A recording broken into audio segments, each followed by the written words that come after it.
Look at the map for a moment, and the picture becomes harder to dismiss. Washington is again signaling the possibility of another round of what it calls short and powerful strikes on Iran. And Tehran is answering with a warning of prolonged and painful retaliation. This is not a routine exchange of threats anymore. It is a confrontation taking place after weeks of open hostilities, damaged bases, disrupted energy flows, in a region already operating under strain. The immediate question is simple, but the answer is not, are we heading toward another American strike package, perhaps in coordination with Israel, or is this another effort to load the table with military pressure in hopes of extracting concessions at the negotiating stage? Both interpretations are plausible and both are dangerous. The problem is that pressure meant as leverage can very quickly become commitment. One way to read the situation is political. The White House may be front-loading threats of force in order to strengthen its hand for a deal and then claim both military and diplomatic success. In that scenario, the message would be straightforward: overwhelming American power forced Iran to bend, and the administration could market that as proof of strength heading into a difficult domestic political season. But there is a structural problem with that reading. The cost of sustaining this operation is already high, financially, logistically, and strategically. Missile stocks are being drawn down, naval assets are being stretched, and resources are being diverted from other theaters, especially the Pacific. That is not a commentary on rhetoric, it is an operational reality. If you follow the deployments closely, the picture becomes even more complicated. Carrier strike groups have been moved into the region, air and naval assets have been repositioned, and there were signs that the United States was trying to cover multiple contingencies at once, protecting Israel, defending regional infrastructure, and preserving a blockade posture. Yet one of the most closely watched carrier movements raised a different question. Why push a major asset forward only to pull it back so quickly, unless the risk calculus had already changed? That uncertainty matters because the military option now being discussed is not really a one-night gesture. Even if Washington describes it as limited, the logic points toward a campaign lasting roughly 2 weeks. Not a single burst of force. The first phase would likely involve a massive attempt to suppress what remains of Iranian air defenses, followed by a second phase in which American aircraft operate more freely over Iranian airspace and deliver heavier ordnance with less risk. From the perspective of planners who still believe decisive shock can produce strategic results, that approach may sound reasonable. And from the perspective of risk, it is a major gamble. The United States has much more to lose in such an escalation than official messaging tends to admit. Iran, by contrast, has already absorbed severe blows from both Israel and the United States and still appears prepared to continue under conditions of attrition. This is where public perception becomes distorted. The war is often presented as if it alternates between being an American war and an Israeli war, depending on the news cycle. In practice, the two are deeply coordinated. Intelligence, political timing, target logic, and escalation management are all intertwined, even when officials prefer to preserve a layer of ambiguity. If that is true, then the weakest link becomes easier to identify. The United States is now more dependent than before on naval power and a narrower set of staging options. Many of the old assumptions about secure regional basing have been damaged by Iranian retaliation against facilities across the Gulf. That matters because what once looked like a broad American military architecture now appears more fragile than the headlines initially suggested, and this is one of the least discussed facts of the war. Reports that emerged only later indicated that bases in places such as Qatar, Bahrain, Kuwait, and the United Arab Emirates had taken serious damage or been rendered far less usable than one before. Had that information dominated the news in the first days after the opening salvos, the domestic political environment inside the United States might have looked very different. Time, delay, and selective framing blunted the immediate political cost. Now the war is colliding with something even harder to control: the energy market. Oil prices have climbed sharply, and the real effects of the conflict are moving from military briefings into the daily economy. Even small fluctuations in crude prices ripple quickly into fuel, transport, aviation, inflation, and consumer confidence. This is no longer just a foreign policy story. It is becoming a cost of living story, and that is before considering the next layer of escalation. Tehran has made clear that if its own energy infrastructure is struck again, Gulf energy infrastructure will also become a target. That means the risk is no longer confined to military exchanges. It extends to pipelines, export terminals, shipping lanes, and production systems that underpin not only regional wealth, but also global pricing and supply stability. The Strait of Hormuz sits at the center of that danger. Control, disruption, or even intermittent insecurity there can shape the global economy far beyond the Gulf itself. Insurance rates rise, shipping schedules break down, tanker routes become uncertain, and futures markets begin pricing not only present scarcity, but anticipated chaos. Once that process starts, even partial openings through the strait do not necessarily restore confidence. There is another issue, and it is the one many policymakers are least willing to discuss in public. Can Iran actually threaten moving naval targets in a way that fundamentally changes the naval balance? American planners have long relied on the extraordinary defensive capabilities of destroyers and carrier strike groups, especially against drones and conventional anti-ship missiles. Under ordinary conditions, that confidence is not baseless. But the debate is shifting from ordinary conditions to saturation and precision. If large drone swarms can deplete defensive interceptors, then even a highly capable fleet becomes more vulnerable to follow-on missile attacks. And if Iran can combine different forms of tracking data to predict ship movement with a high enough degree of accuracy, then the old distinction between a moving target and a hittable target begins to narrow. That possibility is not science fiction. Modern targeting is no longer a matter of one radar, one missile, and one line of sight. It is increasingly a software problem built around the fusion of satellite imagery, maritime tracking data, radar inputs, and predictive analysis. The United States uses those systems. Russia uses them.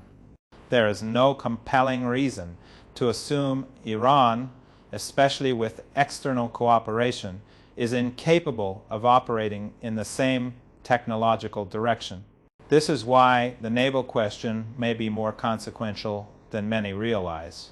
A single successful strike on a major American vessel would not only alter the tactical picture, and it would reorder the political narrative overnight.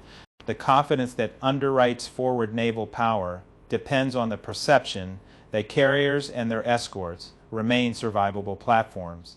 And once that perception cracks, the strategic consequences spread well beyond one theater. In that sense, this conflict may be exposing a broader transition. Naval dominance, while still formidable, looks less absolute in an era of cheap drones, networked surveillance, and high-speed missile systems. The balance between offense and defense is changing, and wars that rely on expensive, concentrated assets are increasingly vulnerable to adversaries willing to trade cost, time, and attrition for strategic leverage. That leads directly to the paradox in Washington's messaging. The White House insists it holds all the cards, yet it already had to accept a ceasefire once under pressure. If one side truly possessed overwhelming freedom of action, it would not need to oscillate between declarations of victory and fresh preparations for escalation. That contradiction is one reason the administration's narrative is beginning to fray. There is also a wider regional layer that cannot be ignored. Reports and commentary have suggested that Iran may be benefiting from overland routes through Pakistan for essential supplies, commercial inputs, or even more sensitive forms of support. And if that is true, the strategic map widens immediately. Any serious attempt to disrupt those routes risks entangling another large and heavily armed state, one with strong ties to China and an intelligence system that should not be underestimated. This is the sort of escalation ladder that looks manageable only on paper.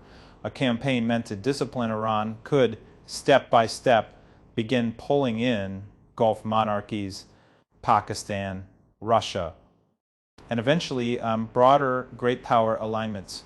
That is why each tactical move carries a much larger strategic shadow than officials often admit. It is not just about one strike package. It is about the widening geometry of the war. Russia's role in all of this deserves careful attention. High-level contacts between Tehran and Moscow, followed by direct communication between Moscow and Washington, suggest active signaling behind the scenes. No outside observer can know the precise content of those exchanges, but it would be surprising if Iran had not been central to them, and equally surprising if warnings had not been passed in one form or another. What matters more than the exact wording is the broader pattern. Moscow appears to have found a way to manage communication with Washington while preserving strategic flexibility.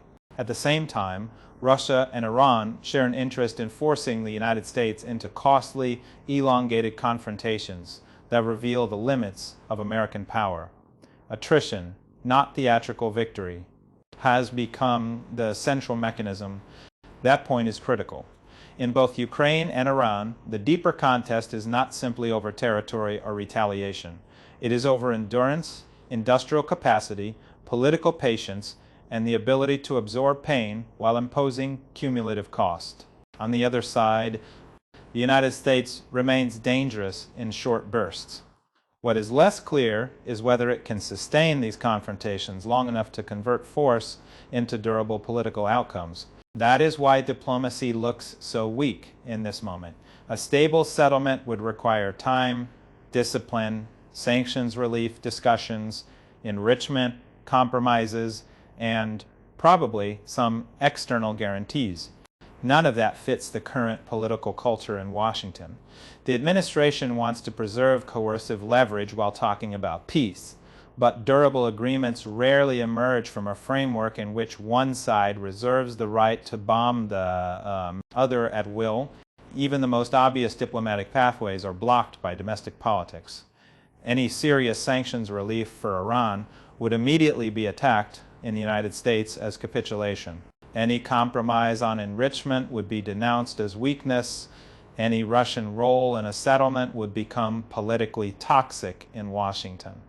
In other words, the ingredients of a realistic agreement exist, but the political system that would have to accept them does not. That brings us to one of the most alarming reports now circulating. The idea that Israel may announce the failure of negotiations and receive immediate American authorization to strike Iranian energy facilities. If that sequence sounds familiar, it is because it resembles the logic of the original escalation cycle. Israel moves first, Washington follows, and the retaliation that officials claim to be managing instead becomes structurally inevitable. If Iranian energy sites are hit, retaliation against Gulf energy infrastructure becomes not just possible but probable. And if that happens, the consequences will extend far beyond the battlefield. Fuel shortages intensify, airline cancellations spread, inflation accelerates. Southeast Asia feels it first, but Europe and the United States are not insulated. The global economy is already too brittle for a shock of that size to remain regional. This also raises an uncomfortable question for Gulf governments. Saudi Arabia, the United Arab Emirates, and Kuwait cannot view the destruction of surrounding energy infrastructure as an abstract bargaining tool. For them, it is existential. Their political stability rests on the uninterrupted function of systems that a widening war could place directly in the crosshairs. That is why any strategy that treats Gulf damage as acceptable collateral is far more radical than its public. Presentation suggests there may be a deeper logic at work, and it is one that few officials would state openly. If regional order is being reimagined through war, then even long-standing Gulf regimes may be seen less as partners to protect than as structures that could be reorganized if necessary.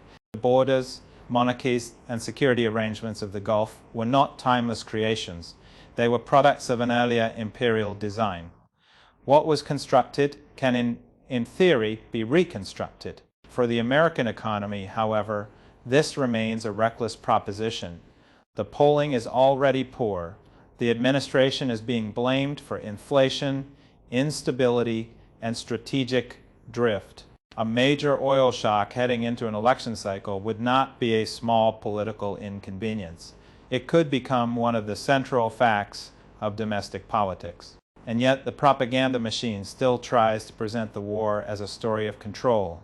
Pro-administration media figures describe the blockade as effective, the Iranian economy as collapsing, and further strikes as both necessary and manageable. They ask the public to accept higher fuel prices as a temporary sacrifice for a larger strategic gain. But that argument contains its own contradiction. If everything is working, why is more escalation always required? The broader sales pitch is familiar. The economy is supposedly strong. Growth is allegedly holding up, and temporary pain will soon produce decisive success. But the real numbers have been weaker than advertised, and the inflationary pressure of the war is becoming harder to conceal. Governments can smooth statistics at the margins. They cannot indefinitely hide what households pay for fuel, transport, and food. On the propaganda front, another pattern is even more striking. The language used to justify the war is increasingly maximalist. Iran as an existential evil, Iran as uniquely terrorist, Iran as the singular threat that must be extinguished, regardless of cost. That language is not designed to clarify policy. It is designed to suspend scrutiny by moralizing the conflict so completely that practical questions start to sound disloyal. But this framing has a credibility problem. When the United States and Israel openly discuss assassinating leadership, supporting covert destabilization, striking civilian infrastructure, and sustaining regional campaigns that have devastated multiple societies, accusations of terrorism become less persuasive as objective analysis and more recognizable as political branding. The gap between official vocabulary and observable behavior is widening.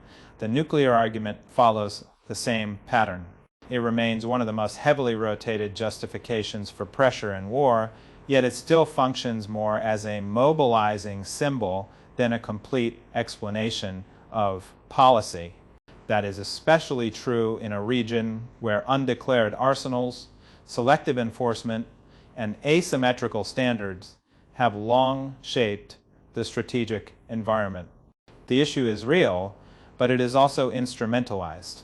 None of this means Tehran's claims should be accepted uncritically, or that all Iranian signaling is fully transparent. It does mean that the public should be skeptical when every stage of escalation is wrapped in language of pure necessity and moral simplicity. The most consequential wars are often sold not through coherent evidence, but through repetition, emotional absolutism, and the suppression of contradictory facts. And contradictory facts are everywhere. Despite the blockade, reports indicate that cargo and tanker traffic continues to find ways through and around pressure points. Overland networks remain active. Maritime enforcement is not producing the clean economic suffocation that some commentators claim. This matters because the harder it becomes to demonstrate decisive results, the harder it becomes to sustain the narrative that victory is close. So we arrive at the deeper question. If the war is unpopular, the evidence is mixed, the economy is under strain, and the strategic gains are uncertain, why does it continue? The answer may be less about public consent than public management, The system is not necessarily trying to persuade everyone. It is trying to establish enough narrative cover to proceed anyway, while minimizing the political cost of doing so. Power, in other words, is increasingly acting for its own preservation.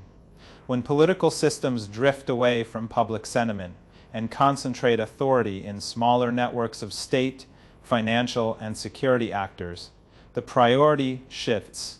Intelligence matters less than control. Evidence matters less than narrative discipline. Policy becomes less a response to reality than an effort to dominate the interpretation of reality. That has consequences far beyond this war. It erodes trust in institutions, discredits media systems that appear to coordinate with government in moments of crisis, and deepens the sense that major decisions are being made above the level of democratic accountability. In such an environment, propaganda does not need to be fully believed. It only needs to muddy the field long enough for policy to advance. From a strategic perspective, the war already looks like a failure across multiple fronts.